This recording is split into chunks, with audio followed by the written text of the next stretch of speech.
Good morning everyone, my name is Mr. Nash and welcome to my YouTube channel. Today we're talking about body dimensions. Luckily, not about mine, but about the 55 Nash. How it went from this to what you see behind me. I'll tell you where we stretched, squashed and widened. And as always, if you enjoy my videos, please comment below or hit the subscribe button. Otherwise, without further ado, let's get started. Okay, let's talk exterior dimensions. Originally 149.5 inches in length, now 170.5 inches in length. So 21-inch stretch. Where from? Mostly A-pillar going forward with 2 inches in the centre section. Width, originally 61.5 inches, now 62.5 inches. So we added an inch.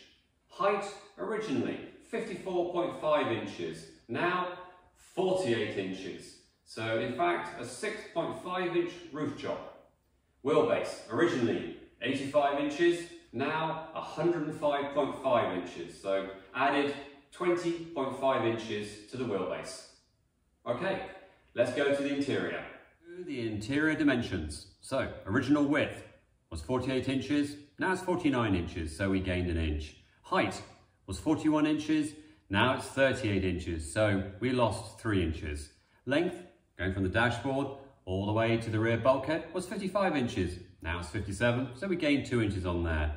Doors, originally 38 inches, now they're 41 inches in length. So we gained 2 inches on those. Side windows, originally 13.5, now 11.5, so we lost 2 inches on that one.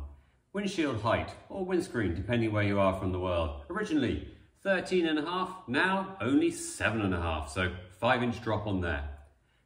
Width of the windshield was 41.5 inches, now 42.5 inches, so we gained an inch on those. The other measurement we did, pedal to front seats. So gas pedal or accelerator pedal to the front seat was 13.5 inches in the original Nash.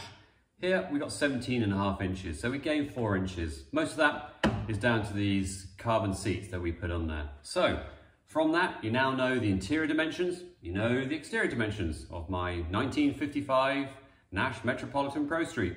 So look forward to seeing you in my next video. Thanks.